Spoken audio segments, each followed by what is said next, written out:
Bonjour à tous. Alors aujourd'hui, je vais m'adresser à toi la personne qui pense être peut-être en lien avec une personne toxique, qui pense être peut-être en lien avec ce qu'on appelle aujourd'hui les pervers narcissiques. On a l'impression aujourd'hui qu'il y a des pervers narcissiques à tous les coins de rue. Il y a surtout des gens manipulateurs. C'est surtout ça. Aujourd'hui, je vais vous donner quelques signes pouvant vous indiquer que vous êtes peut-être face à une personne manipulatrice. L'un des premiers signes, c'est posez-vous la question, est-ce que vous avez l'impression qu'avec cette personne, vous subissez une manipulation émotionnelle ? C'est-à-dire, je m'explique. Est-ce que vous avez l'impression que cette personne a tendance à exploiter vos émotions pour atteindre son objectif à elle ? Par exemple, elle va peut-être vous faire culpabiliser pour pouvoir vous obliger à lui rendre un service. Elle peut utiliser donc la culpabilité, la colère, la pitié, la flatterie, et tout ça dans le but de vous influencer. Ça, c'est le premier signe. Un autre signe fréquent des personnes manipulatrices sont les mensonges fréquents. Les manipulateurs ont tendance à recourir à la tromperie pour obtenir ce qu'ils veulent. On est toujours dans la manipulation.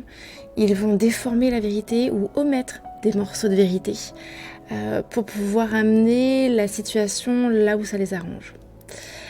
Les personnes manipulatrices vont aussi être dans un contrôle excessif. C'est-à-dire qu'ils vont chercher à vous contrôler.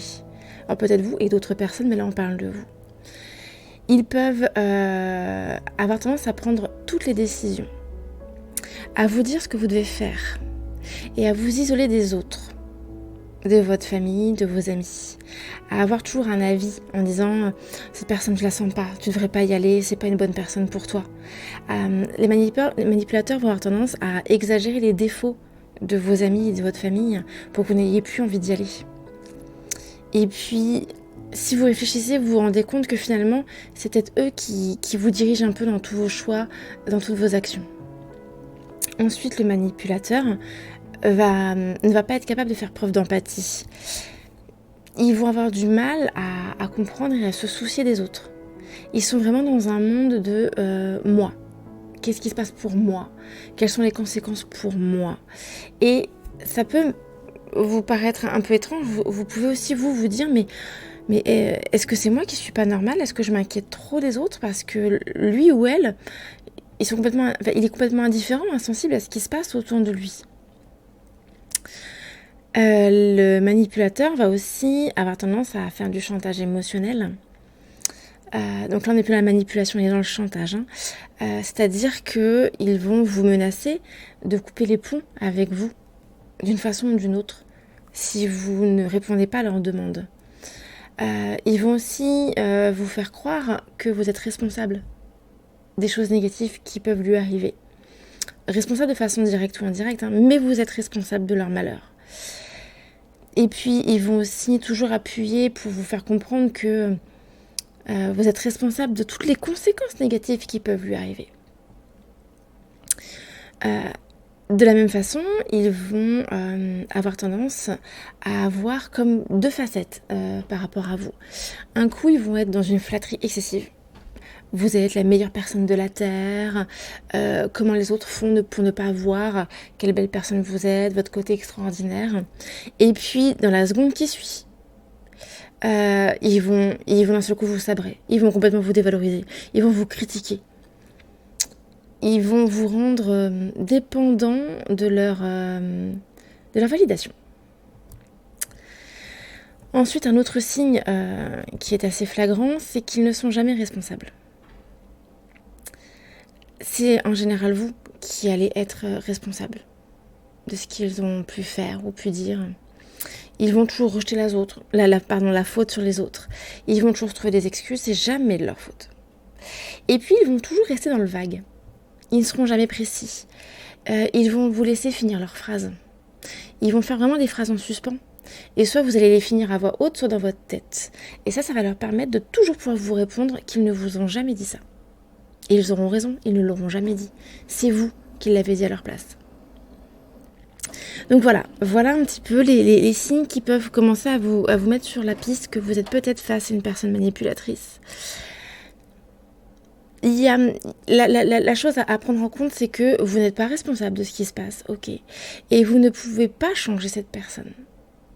La seule chose que vous pouvez faire, c'est vous prendre de la distance, en parler autour de vous, pour que vos proches puissent vous aider à rester distante avec cette personne. Puisque vous allez peut-être réussir pendant un temps, mais il y a de fortes chances que vous rechutiez. Et c'est ok, et c'est complètement normal. Donc c'est vraiment important de pouvoir vous entourer, de pouvoir parler à vos proches de ce qui se passe, pour que vos proches puissent devenir vos garde-fous, qu'ils puissent vous signaler attention. Là, la personne est en train de revenir, fais attention. La personne va revenir sous différentes formes. Elle va se laisser... elle va vous faire ressentir un manque, elle va disparaître de votre vie pendant quelques temps, elle va plus donner de nouvelles. Quand vous allez l'appeler, elle va plus décrocher. Et puis d'un seul coup, paf, elle va être sur vous, en mode... un peu harcèlement. Où est-ce que vous êtes? Qu'est-ce que vous faites? Avec qui vous rentrez? Quand? À quelle heure? Tout ça, ok? Maintenant, à vous, pour pouvoir vous en sortir, prenez le temps de vous poser et de réfléchir à vos importants et de retravailler vos valeurs. Il faut absolument retravailler votre confiance en vous, votre estime de vous. Donc retravaillez vos valeurs et voyez comment vous pouvez les faire vivre au maximum dans votre quotidien. Retravaillez aussi vos talents. Vous pouvez vous faire accompagner par un professionnel. Les coachs sont là pour ça. Vous pouvez retravailler vos talents pour pouvoir connaître vos points forts et vous rappeler que vous êtes une personne extraordinaire. Vous devez aussi travailler sur vos limites. Quelles sont-elles? Jusqu'à où vous êtes capable d'accepter les choses? Quel sera le point de non-retour pour vous? Notez-le et restez hyper vigilant par rapport à ça. Définissez votre cadre. Définissez votre zone de confort, jusqu'où vous êtes prêt à aller ou pas. Et avec tout ça, avec tous ces bagages qui seront prêts en vous, vraiment incarnez-les. Relisez régulièrement les petits papiers sur lesquels vous allez noter vos valeurs, vos talents, vos besoins, tout ça, ça va être super important. Parce que cette personne manipulatrice va revenir à la charge régulièrement. Il faut que vous soyez costaud. Et je le répète, entourez-vous. C'est hyper important. Vous ne pourrez pas y arriver tout seul. C'est impossible. Cette personne, c'est une seconde peau chez elle, c'est une seconde nature, et elle n'arrêtera jamais. Parce que les bénéfices sont beaucoup trop importants pour elle. Mais écoutez, voilà, c'était mon petit message du jour. Surveillez, les manipulateurs sont parmi nous. C'est important puisque tout doucement, ils viennent dans votre vie, tout doucement. On ne s'en rend pas compte, ils viennent pas d'un seul coup, ils défoncent pas votre porte, ok? La porte, ils l'entrouvent tout doucement. Et quand vous vous en rendez compte, en général, il est tard, il est trop tard. Et donc, vous ne pouvez pas claquer la porte comme ça, c'est pas possible, ça doit se faire progressivement. Donc, il est hyper important de prendre soin de vous. Et puis, observez ce qui se passe autour de vous. Un manipulateur peut être partout, dans votre milieu professionnel, dans votre milieu familial, dans votre voisinage, auprès de vos amis, ok? Donc, c'est vraiment important d'avoir ces petits signes, ces petits voyants qui peuvent vous dire attention, là j'ai peut-être en face de moi quelqu'un qui n'est pas bon pour moi. Écoutez, je suis là si vous avez besoin d'en parler, si vous avez besoin d'échanger, surtout ne restez pas seul avec ça. Et en attendant, je vous embrasse et prenez soin de vous. Ciao.